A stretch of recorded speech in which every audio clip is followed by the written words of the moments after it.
What if I told you that NASCAR mechanics once figured out how to cram 2 extra gallons of fuel into a regulation tank without changing a single bolt, welding a single seam, or modifying a single component? No trick fuel cells, no hidden compartments, no illegal plumbing, just pure, calculated physics that bent the rulebook so hard that NASCAR officials had to scramble to rewrite it before the trick changed the sport forever. Picture this for a second. It is the mid-1960s. You are standing in the garage area at Daytona International Speedway. The Florida humidity is pressing down on you like a wet blanket. The air is thick with the sharp bite of high-octane racing fuel and the acrid sweetness of burning rubber. Somewhere behind you, an engine fires up on a dyno, and the whole building vibrates in your chest. Teams are preparing for the Daytona 500, a 500-mile war of attrition where every single pit stop could mean the difference between hoisting that trophy overhead or packing up the hauler in silence and driving home with nothing. The best pit crews in the business could change 4 tires and dump 22 gallons of fuel in under 20 seconds. That was world class. That was the standard. But what if you could eliminate an entire pit stop? What if you never had to make that last stop at all? What if you could stay out on the track while your rivals ducked onto pit road, losing 30 seconds, losing track position, losing momentum, losing the race? This is the story of how one brilliant, resourceful mechanic discovered a loophole hidden not in the NASCAR rulebook, but in the laws of physics themselves.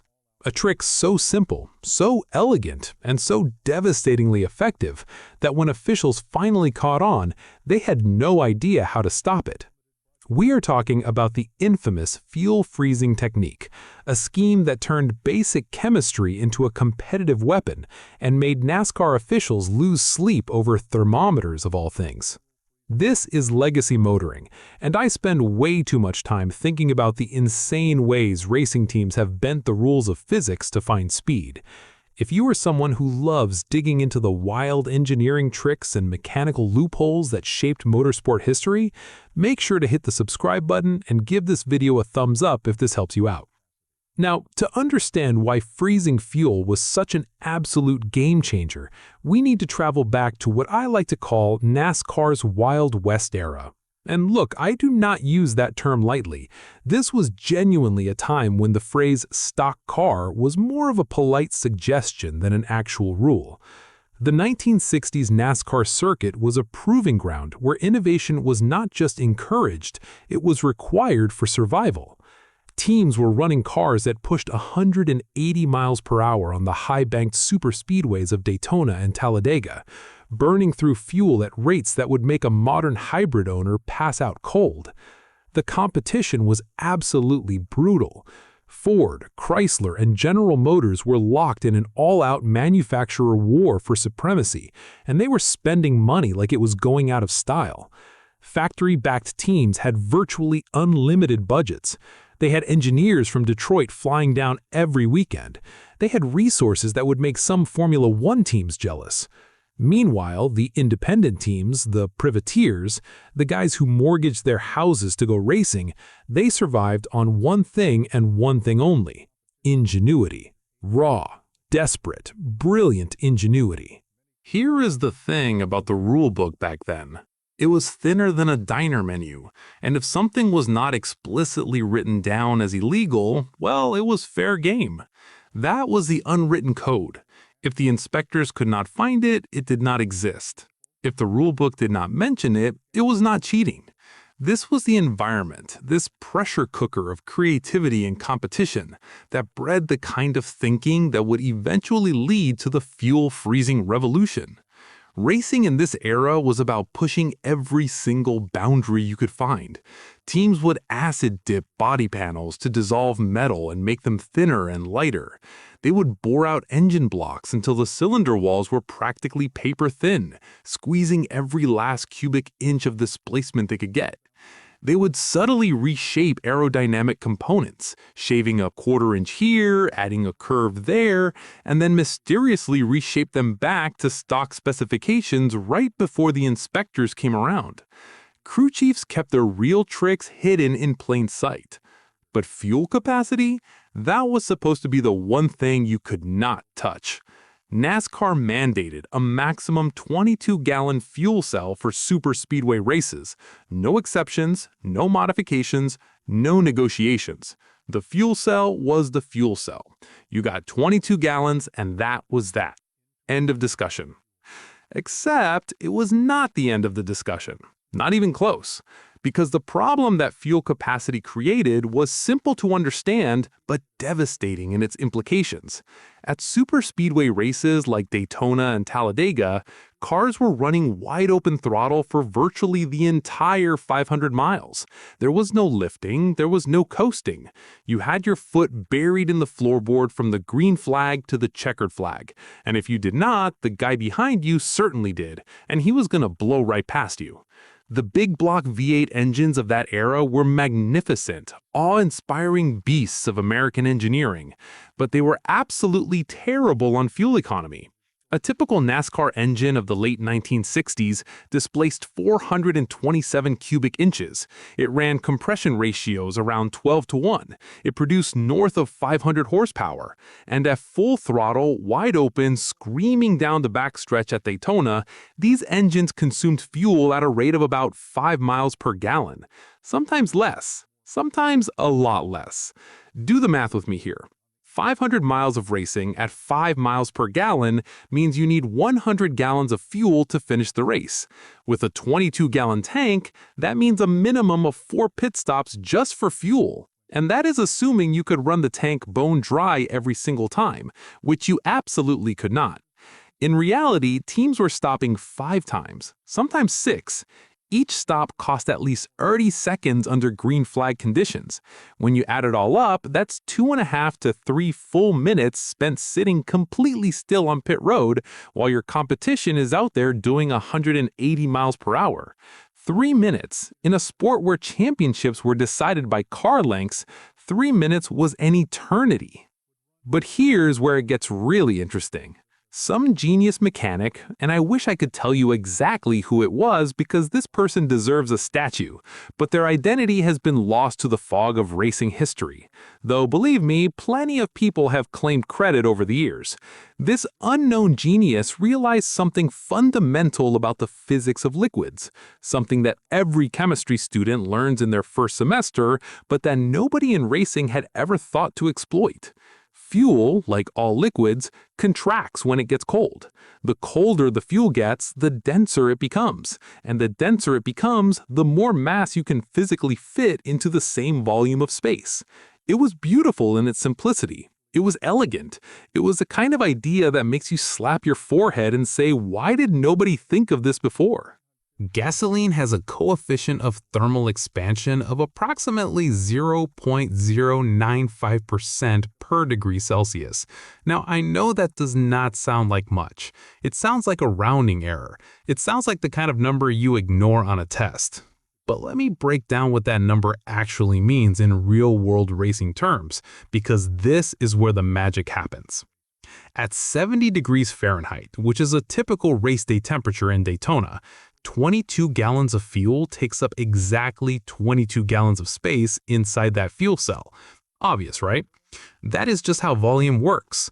But now cool that same fuel down to 30 degrees Fahrenheit, just barely above freezing, and something genuinely magical happens. The fuel contracts. It physically shrinks.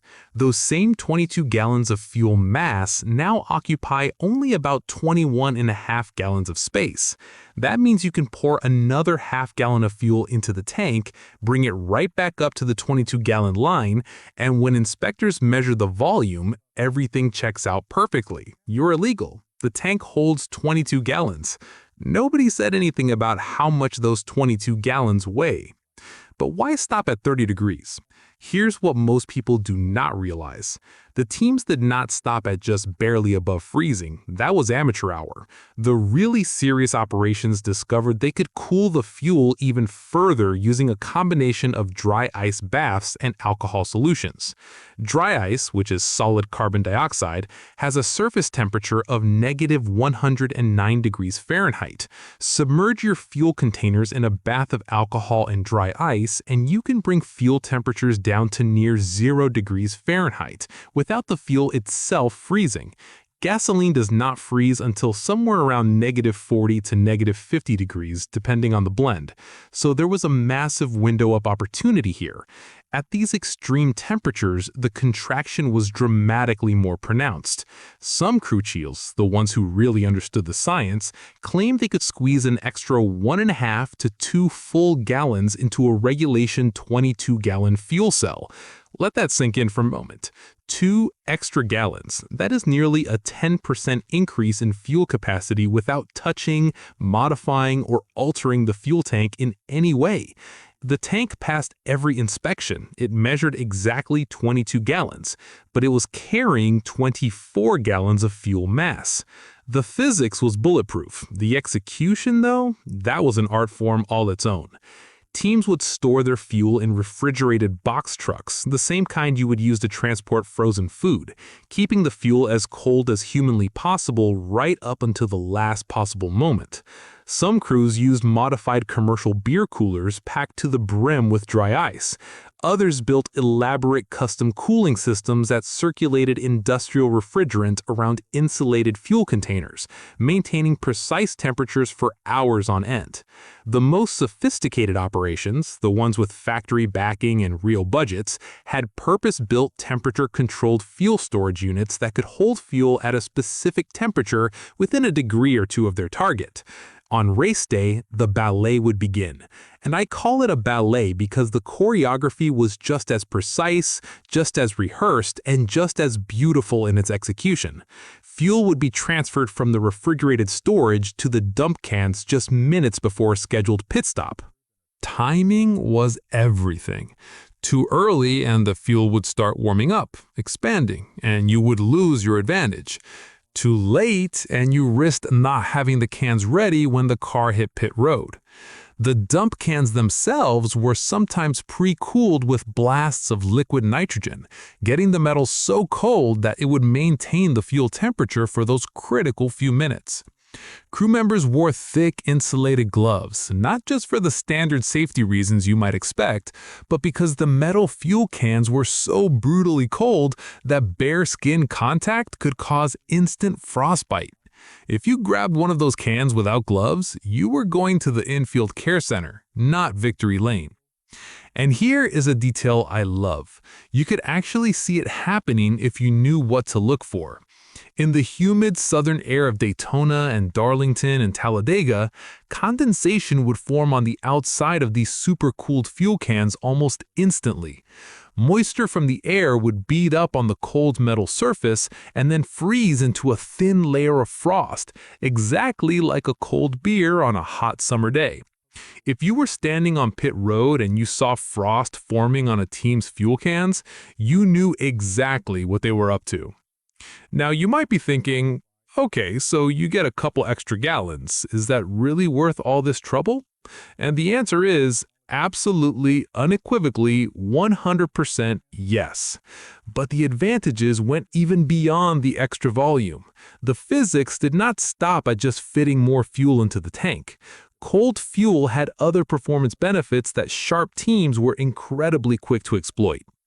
When supercooled fuel enters a hot engine, and we are talking about an engine where the intake manifold might be 200 degrees and the combustion chamber is seeing temperatures north of 1,000 degrees, that cold fuel absorbs heat from its surroundings.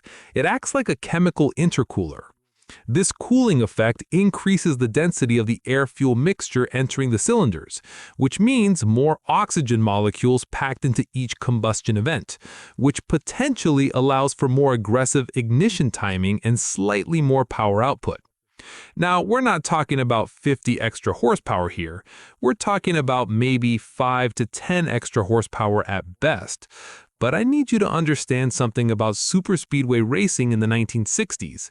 These cars were drafting in packs, nose to tail, at 180 miles per hour. Races were decided by inches, literally inches.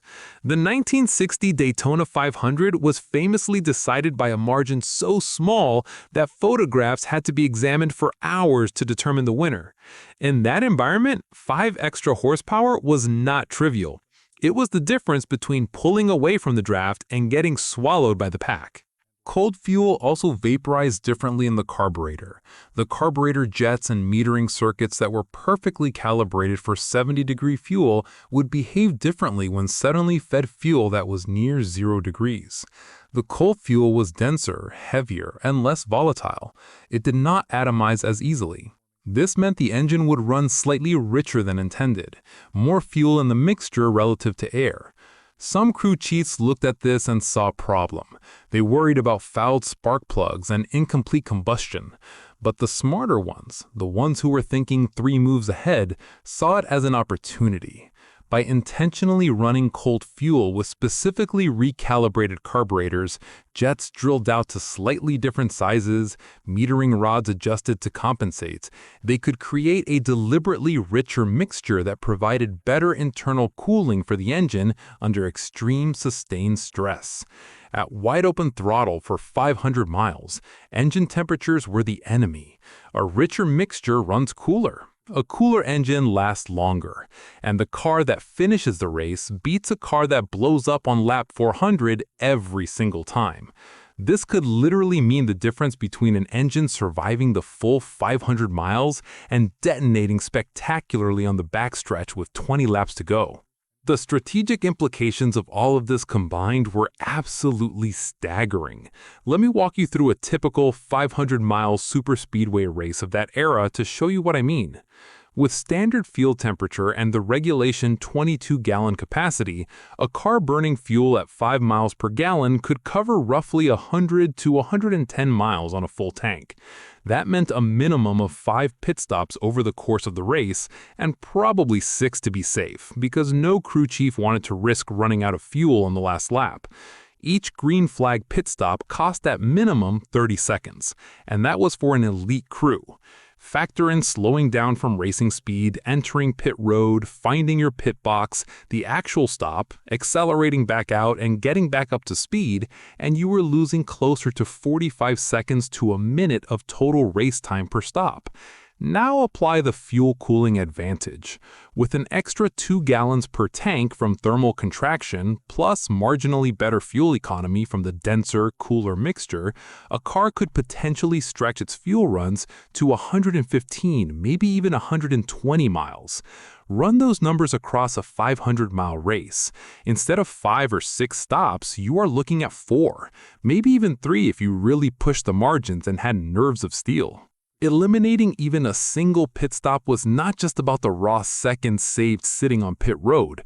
It was about something far more valuable: track position. In superspeedway racing, track position is everything. The car out front is in clean air. It is dictating the pace. It is controlling where the pack goes and when. When your competitors pit and you stay out, you inherit the lead. You control the race. You decide the tempo. And you avoid the chaotic, dangerous accordion effect that happens when 30 cars try to pit within the same 5-lap window. Pit road in the 1960s was genuinely dangerous. Cars were coming in hot. Crew members were working with minimal safety equipment. Other cars were passing through at speed. Anything that kept you away from pit road was not just a strategic advantage, it was a survival advantage. The fuel cooling trick was, and I do not think this is an exaggeration, a tactical nuclear weapon in an era where strategy was becoming every bit as important as raw speed. The earliest adopters of fuel cooling guarded their secret like it was the formula for eternal life. They went to extraordinary lengths to hide what they were doing. Fuel was cooled in enclosed trailers with locked doors. The transfer to dump cans happened behind curtains or inside the hauler where prying eyes could not see. Team members were sworn to secrecy, and in some cases, only the crew chief and 1 or 2 trusted fuel handlers even knew the full details of the process. But in the close quarters world of NASCAR, where garages are separated by nothing more than a few feet of concrete and everyone is constantly watching everyone else, secrets do not stay secret for very long.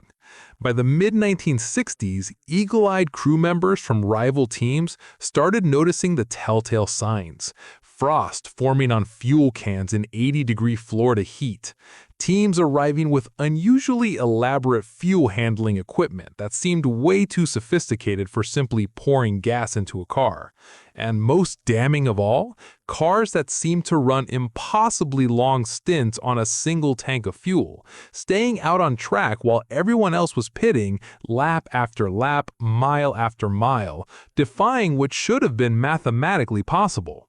The whispers started in the garage. The rumors spread through the paddock like wildfire, and then the cat-and-mouse game began in earnest. NASCAR officials, who were already overwhelmed trying to police aerodynamic modifications and engine tricks and weight violations, and about 47 other forms of creative rule-bending, now had an entirely new problem on their hands. They had to worry about fuel temperature. And here's the thing that made this particular problem uniquely maddening for the sanctioning body. How do you even check for something like that? How do you regulate the temperature of a liquid? Early attempts at enforcement were, and I say this with genuine affection for those officials because they were in way over their heads, almost comical. An inspector would walk over with a thermometer, stick it into a fuel can, and take a reading. But by the time they got there, the fuel had already started warming up. Thermal equilibrium waits for nobody. The fuel that had been at 0 degrees when it went into the dump can might be at 30 degrees by the time the inspector ambled over. Was that a violation? The rules did not say. Teams would argue about ambient temperature versus storage temperature versus transport temperature versus delivery temperature. It was a semantic nightmare. And the teams got creative with their deception. Oh man, did they get creative. Some operations ran two completely separate sets of fuel cans. One set maintained at perfectly normal room temperature conditions, sitting out in the open for anyone to inspect. These were the show cans, the display models. And then, hidden away in the hauler or behind a partition, a second set of cans, super cool then frosted over, ready for actual race use. The switch would happen in the controlled chaos of a pit stop, when officials were watching tire changes and checking lug nuts and making sure nobody went over the wall too early. In that 10-second window of organized mayhem, the warm cans were swapped for the cold ones faster than a street hustler running a shell game. One legendary crew chief, and the stories about this one have been told so many times that they have probably grown in the telling, allegedly had his team spray the outside of warm fuel cans with compressed CO2 right before inspection. The CO2 would create a thin layer of frost on the outside of the can, making it look cold, satisfying the curiosity of any inspector who was relying on visual cues rather than actual temperature measurements. Whether this specific story is entirely true or has been embellished over the decades, it perfectly captures the spirit of the era. These teams were not just racing each other, they were racing the inspectors. The tech inspection battles over fuel temperature became the stuff of legend in the garage. NASCAR would issue a directive that all fuel must be stored at ambient temperature. Teams would immediately begin arguing about what constituted ambient. Is ambient the temperature outside the hauler or inside the hauler? What if the hauler's air-conditioned to 60 degrees? Is that ambient? What if it is a cool morning and the ambient temperature is 45 degrees? Is naturally cold fuel suddenly illegal? NASCAR would then mandate specific fuel temperature checks at designated times. Teams would develop elaborate protocols to rapidly warm their fuel just before the scheduled check, then cool it back down immediately after. It was a technological arms race fought not with horsepower or aerodynamics, but with thermometers, insulation, and stopwatches. Now, let me walk you through a specific race to show you the real, tangible, on-track impact of this technique. The 1967 Daytona 500, won by Mario Andretti in what remains one of the most celebrated victories in racing history, saw several teams strongly suspected of using supercooled fuel. Andretti's car, a Holman Moody prepared Ford Fairlane, was a beautifully prepared machine in every respect. But what raised eyebrows was the fuel strategy. The Holman Moody Ford completed the entire 500 miles with just 4 pit stops. 4 stops. Meanwhile, several of their direct competitors, running equally fast cars with equally talented drivers, needed 5 stops. That one additional stop cost those teams well over a minute of total race time when you factored in deceleration, the pit stop itself, and acceleration back to race speed. In a race that was decided by margins of seconds, the strategic advantage was not subtle, it was overwhelming. Post-race technical inspection found absolutely nothing illegal about Andretti's fuel system. The fuel cell was regulation size, exactly 22 gallons. The fuel itself was regulation octane, meeting every chemical specification in the rulebook. Everything checked out perfectly, but several competitors filed formal complaints, noting that they had personally witnessed frost forming on the Holman Moody fuel cans during pit stops. Their crews had seen the condensation, they knew what it meant. NASCAR officials found themselves in a genuine bind. There was no rule, not a single line in the entire rulebook that addressed fuel temperature. How could they penalize a team for following the laws of physics? You cannot fine someone for understanding thermodynamics. You cannot disqualify a car because its fuel was cold. The rule said 22 gallons, and the tank held 22 gallons. Case closed. Except the case was anything but closed. The controversy escalated through the following season. By 1968, what had been a quiet advantage for a handful of teams had become an open secret in the garage. More and more teams were investing in fuel cooling equipment. The technology gap between those who had mastered the technique and those who had not was becoming a competitive chasm. Richard Petty's operation, running the famous number 43 Plymouth, was widely suspected of pushing fuel cooling to its absolute extreme. Rumors circulated through the garage that Petty's crew was cooling fuel to negative 20 degrees Fahrenheit. That is colder than a commercial freezer. That's colder than most winter nights in the Carolinas. At that temperature, they could theoretically cram almost 3 extra gallons into their regulation fuel cell, nearly 14% more fuel than anyone else on the grid. Petty went on to win 16 races during the 1968 season, a staggering number that still stands as one of the most dominant single-season performances in NASCAR history. Petty himself always maintained, with that easy Carolina charm that made him the king of stock car racing, that his team was simply maximizing their fuel strategy within the rules as written. He was not wrong. The rules as written said nothing about temperature. The scientific arms race escalated with breathtaking speed. Teams that had started with ice chests and bags of ice were now hiring chemical engineers as consultants.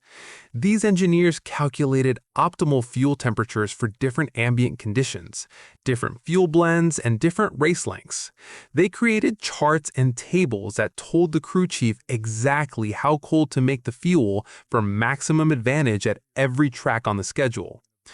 Some teams experimented with different fuel blends that had more favorable thermal expansion characteristics. They worked with fuel suppliers to develop custom formulations that contracted more dramatically at low temperatures while still meeting NASCAR's chemical specifications. Others tried adding substances to the fuel that would lower its freezing point even further, allowing for more extreme cooling without the risk of the fuel actually solidifying in the lines. One team, according to garage area lore that has been repeated so many times it has achieved the status of gospel truth, experimented with injecting small amounts of liquid nitrogen directly into the fuel tank during pit stops. The liquid nitrogen would rapidly cool the fuel already in the tank, causing it to contract and making room for additional fuel from the dump cans. The idea was theoretically sound, but practically terrifying. Liquid nitrogen in proximity to gasoline inside a hot race car surrounded by open flames and electrical systems? The potential for catastrophe was obvious, and the experiment was apparently abandoned after a single test that scared everyone involved badly enough to never try it again. The safety concerns surrounding fuel cooling were real, and they were mounting.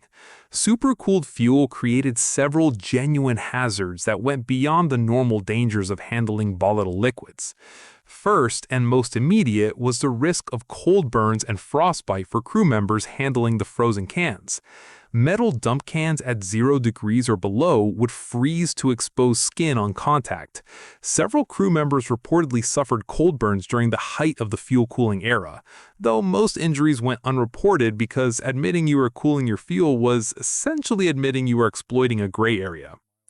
Second, and this was the one that kept crew chiefs up at night, the extreme temperature differential between super cold fuel and scorching hot engine components created tremendous thermal stress on every part the fuel touched. Fuel lines that were designed to handle fuel at ambient temperatures were subtly being asked to carry fluid that was 70, 80, even 90 degrees colder than expected. The rapid thermal cycling, cold fuel flowing through lines that would heat up during green flag runs and then get blasted with cold fuel again at the next pit stop, could cause hairline cracks in rubber hoses, loosen fittings, and stress metal fuel lines until they develop pinhole leaks. A pinhole fuel leak on a race car running at 180 miles per hour with exhaust temperatures exceeding 1,000 degrees was not a minor inconvenience. It was a potential fireball. Third, and this was a subtler problem that only the most scientifically literate teams fully appreciated, was the risk of fuel component separation.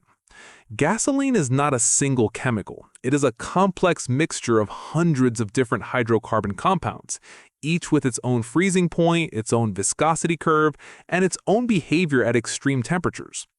Cool the mixture far enough, and some components begin to fall out of solution, separating from the rest of the fuel like oil separating from vinegar.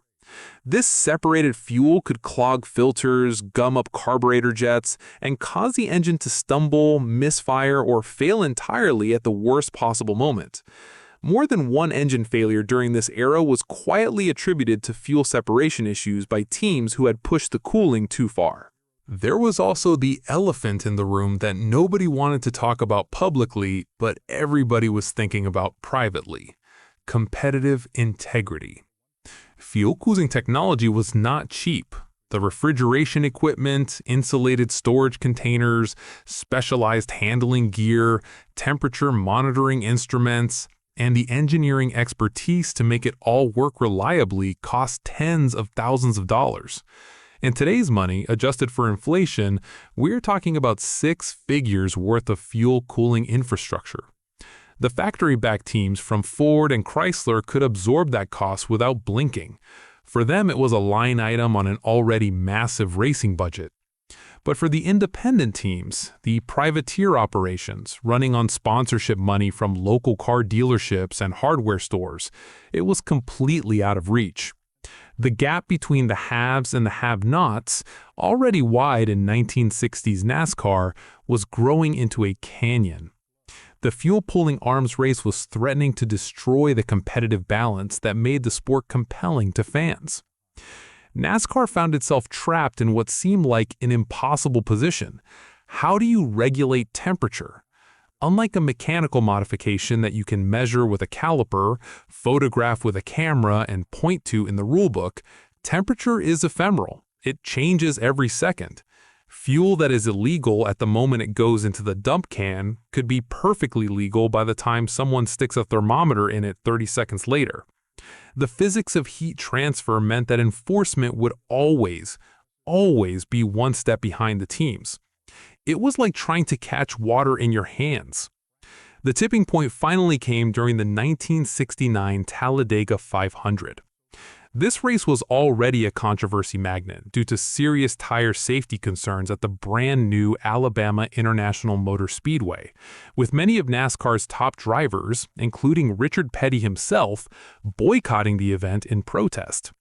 But those who did race pushed the fuel cooling envelope to its absolute breaking point. Multiple teams were running fuel so cold that condensation was forming and then freezing into visible ice crystals on the fuel cell vents inside the cars. You could see it from the grandstands. The disparity in pit stop strategies was obvious to everyone watching: fans, media, officials, everyone.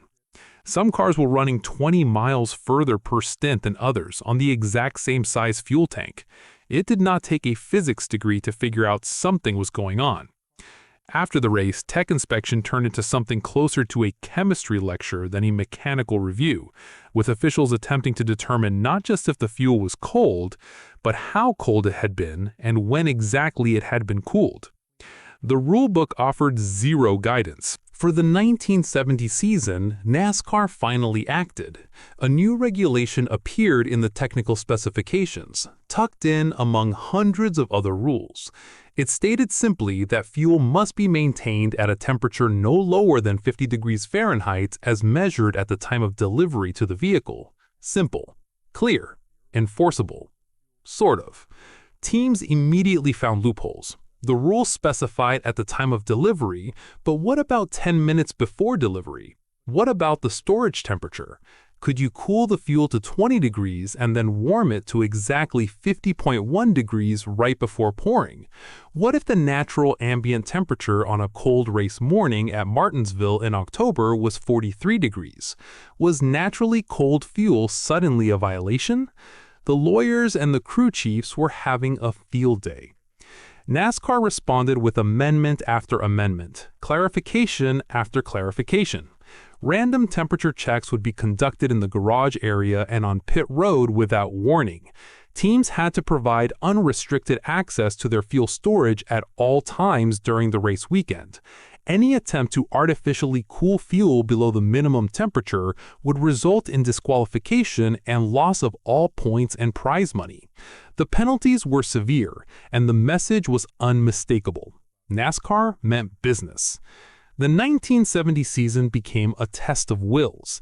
Multiple teams were penalized early in the year for temperature violations, some minor, fuel measured at 48 instead of 50, and some blatant, with fuel discovered at near freezing temperatures sitting in modified coolers behind the hauler.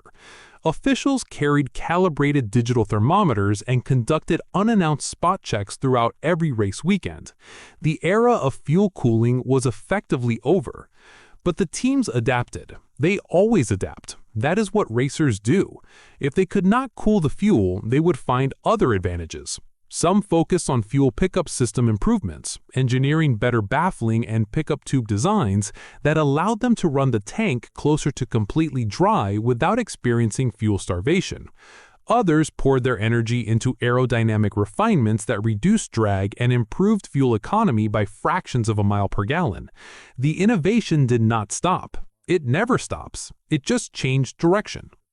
One particularly clever team developed what they called a thermal management strategy that technically complied with every letter of the new rule. They could not cool the fuel below 50 degrees. Fine, but they could heat everything else. By running intentionally higher engine coolant temperatures and installing heat exchangers that warmed the fuel rails and intake manifold to extreme temperatures, they created a massive temperature differential when the legal 50-degree fuel entered the system. The cold fuel entering the superheated intake still provided meaningful charge cooling benefits, still densified the air-fuel mixture, still gave them a small power advantage. It was not as dramatic as the old days of near-frozen fuel, but it was something. And in racing, something is everything. The legacy of the fuel cooling era extends far beyond the garage at Daytona. The same principles that NASCAR mechanics exploited in the 1960s are now standard practice in aviation, where airlines calculate fuel density at different temperatures to optimize payload and range calculations. Fuel loaded on a cold morning in Anchorage weighs more per gallon than fuel loaded on a hot afternoon in Phoenix, and the airlines account for every single pound. The racing world's illicit discovery became the aviation industry's standard operating procedure. Looking back across the decades, the fuel freezing trick was more than just a clever hack by creative mechanics. It represented something fundamental about the spirit of motorsport innovation. It was proof that the biggest competitive advantages do not always come from the most expensive technology or the most powerful engines. Sometimes they come from understanding the basic properties of the materials you are working with. Sometimes they come from a guy in the back of the garage who paid attention in high school chemistry class when everyone else was daydreaming. Then next time you fill up your car on a cold morning and notice the pump seems to run a little differently, remember those NASCAR mechanics from half a century ago. Remember that they looked at the exact same physics you experience every day at the gas station and saw not just a scientific curiosity, but a competitive weapon that changed racing. Remember that they stared at a problem everyone else had accepted as unsolvable, a fixed fuel tank that held exactly 22 gallons and nothing more, and they found the answer not in engineering, but in thermodynamics. That is what makes motorsports special. It is not always about who has the most money or the best equipment. Sometimes it is about who sees the world differently, who questions the assumptions that everyone else takes for granted, who understands that every rule has a boundary, every limitation has a workaround, and every problem has a solution if you are willing to think creatively enough to find it. Those mechanics who cooled their fuel to near zero did not just find 2 extra gallons of capacity. They found a truth about racing that still holds today. The team that wins is not always the fastest. Sometimes it is the smartest. Sometimes it is the one that understands that the rules of physics are more powerful than any rulebook ever written. What is the most creative rule bending you have ever heard of in motorsports? Drop it in the comments below. I want to hear your favorite stories of racing ingenuity. And if you enjoyed this deep dive into NASCAR's wildest chemistry experiment, hit that subscribe button and turn on notifications, because we are just getting started exploring the incredible engineering stories that shaped the racing world.